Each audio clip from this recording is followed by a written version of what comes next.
भारत के लोग सच में गंदे हैं या हम एक ऐसे सिस्टम के शिकार हैं जो हमें मजबूर करता है नियम तोड़ने के लिए?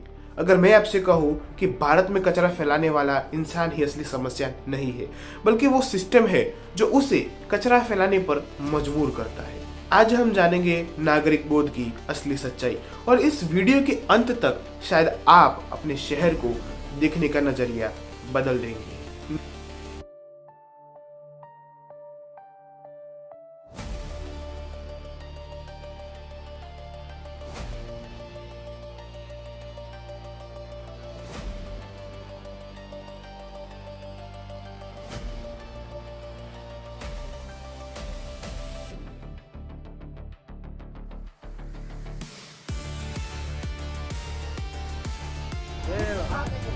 ये अंकल सारा कूड़ा बाहर फेंकते हुए ट्रैक पे। ये है इंडियन रेलवे की हालत। सीनियर कर्मचारी सारा कूड़ा उठा के बाहर फेंकते हुए। अरे चाचा, वो पुत्रालय नहीं मंत्रालय लिखा है। यहाँ पेशाब करना सख्त मना है। नागरिक बोध क्या है?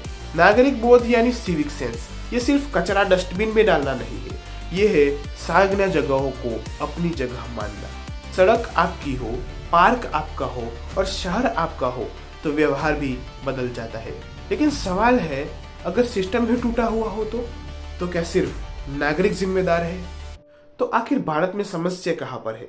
जातिवाद और सफाई की मानसिकता पर। भारत में सदियों से सफाई को एक विशिष्ट जाति का काम माना गया है। लोगों ने सफाई को सम्मान नहीं बल्कि निम्न कार्य समझा और परिणाम हमने सफाई को जिम्मेदारी नहीं समझा। जैसे कि जब काम मेरा नहीं होता तो जिम्मेदारी भी मेरी नहीं रहती। सिस्टम की विफलता आपने नोटिस किया होगा। सड़क अचानक संकरी हो जाती है, फ्लाईओवर पर अजीब मोड़ आते हैं और पब्लिक टॉयलेट बंद हो जाते हैं या फिर उनकी कंडीशन इतनी खराब होती है कि वहां जाया भी नहीं जा सकता। और कई जगहों पर तो डस्टबिन ही गायब होती है। अगर डस्टबिन हो भी तो लोग उस डस्टबिन के अंदर कभी भी कचरा नहीं डालते, बल्कि उस डस्टबिन के बाहर काफी ज्यादा कचरा होता है। इंसान बदबू से मर जाएगा या फिर यूरिनरी ट्रैक्ट इन्फेक्शन हो जाएगा। ये हाल देख रहे हो यहाँ का, ये सब ने यूरिन कर रही है। यहाँ इतनी गंदी स्मेल आ रही है, तो जो क्या सिविक सेंस है लोग कि यहाँ पे वो यूरिन कर रहे हैं। लेकिन आपको सैड रियलिटी बताऊं, this is actually a washroom की लॉक है। लोगों को मजबूरी में यहाँ यूरिन करनी पड़ती है। एंड सोचो फीमेल का भी लॉक है तो वो कहाँ जाएंगी भाई? लोग ये तो कहते हैं कि सिविक सेंस नहीं है लोगों। कभी कभी यह होता है, अगर कचरा डालने की जगह ही नहीं होगी तो व्यक्ति क्या करेगा? इसे कहते हैं इंफ्रास्ट्रक्चर फोर्स नॉन कॉम्प्लेक्स।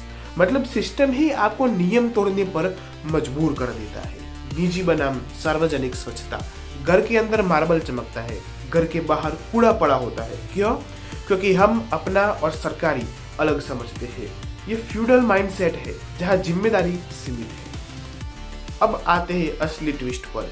दुनिया के देश उपदेश से साफ नहीं हुए बल्कि सिस्टम से साफ हुए हैं। जैसे कि उदाहरण ले लो जापान में बच्चे खुद स्कूल साफ करते हैं। इसे कहते हैं ओसोजी।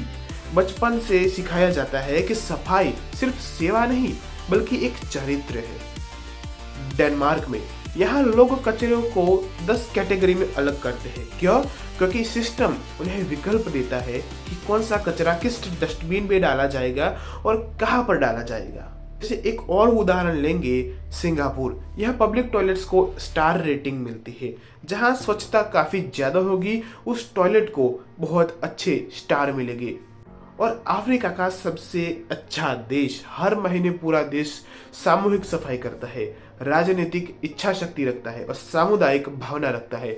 उसका नाम है रवांडा। वो लोग अपने देश के लिए इतने अच्छे जागरूक है कि अपने देश के लिए कुछ भी कर सकते हैं और आज अफ्रीका का सबसे अच्छा और सबसे स्वच्छ देश बन गया है। वहाँ के प्राइम मिनिस्टर और प्रेसिडेंट दोनों ही इस कार्य में भाग लेते हैं और उन स्वच्छता अभियान के दौरान जो भी कर्मचारी वहाँ पर स्वच्छ कर रहे हैं उनको भी वहाँ पर साथ देते हैं और पूरी की पूरी जनता आकर उसे साफ करती है। सबसे बड़ा ट्विस्ट है, लोग नैतिकता से नहीं बल्कि सिस्टम से बदलते हैं। 10,000 रुपए का जुर्माना जिसके पकड़ जाने का चांस 0 है। यहाँ पर लोग देखिए, यहाँ पर लोग कभी भी कचरा तो नहीं फैलेंगे, ये बात तो ठीक है, लेकिन उनको उस बात का डर नहीं होगा कि कचरा फैल रहा है। उनको उस बात का डर होगा कि 10,000 रुपए जा रहे हैं। कौन ज्यादा प्रभावी है? स्पष्ट है निश्चितता, हार्ड मेंटेलिटी। दिल्ली में मेट्रो साफ क्यों रहती है? क्योंकि सब वहाँ साफ रखते हैं। कोई भी पहला गंदा करने वाला नहीं बनना चाहता। इसे कहते हैं सोशल गेज इफेक्ट। अब सवाल है, क्या भारत बदल सकता है? हाँ, बिल्कुल बदल सकता है भाई, लेकिन शर्त है स्कूलों में व्यावहारिक नागरिक शिक्षा। स्कूलों में सिखाया जाना चाहिए कि सिविक सेंस क्या होता है, और उसकी भी एक अलग से शिक्षा होनी चाहिए। सबको एक प्रैक्टिकल ट्रेनिंग भी देनी चाहिए। स्कूलों के अंदर जो टॉयलेट होते हैं और बाहर का जो गार्डन होता है, उन सभी को साफ करना सिखाया जा सकता है। हर 500 मीटर पर डस्टबिन लगाना। अगर डस्टबिन होगी तो सभी लोग वहां पर कचरा जरूर डालेंगे। अगर कोई भी डस्टबिन के बाहर कचरा डालता है तो उसको जुर्माना भी भरना पड़ेगा। ऐसे नियम हमारे देश को स्वच्छ रखने के लिए काफी असरदार हो सकते हैं। व्यक्तिगत एम्पैथी भी काफी ज्यादा जरूरी है। कल्पना कीजिए, अगर हर नागरिक अपने शहर को अपने घर जैसा मान ले और सरकार उसे सही साधन दे दे, तो क्या भारत बदल सकता है? बिल्कुल। भारत गंदा नहीं है, भारत एक अधूरा सिस्टम है, और सिस्टम को बदलने की शुरुआत समझ से होती है। आज से पहले शायद हम सोचते थे कि लोग गंदे हैं, लेकिन अब सवाल ये है कि हम सिस्टम बदलने के लिए तैयार हैं। अगर आप चाहते हैं कि भारत सिर्फ विकसित ही नहीं बल्कि सभ्य भी बने, तो इस वीडियो को शेयर जरूर कीजिए, क्योंकि बदलाव बहस से नहीं, जागरूकता से होता है। मैं हूं रावल जैनम, और ये है डिस्कवरी ऑफ अंतरिक्ष, जहां हम सिर्फ अंतरिक्ष ही नहीं, समाज की भी खोज करते हैं। अगला वीडियो हम लाने वाले हैं गूगल के एल्यूमिनियम ओएस पर। अगर आपको वो वीडियो देखना है तो अगले कुछ महीनों के अंदर मैं वो वीडियो लाने वाला हूँ। जैसे ही कोई अपडेट आता है मैं उस पर डिटेल्ड वीडियो बनाऊंगा। सोचिए, समझिए और जिम्मेदारी निभाइए। अस्तु। जय हिंद, जय भारत।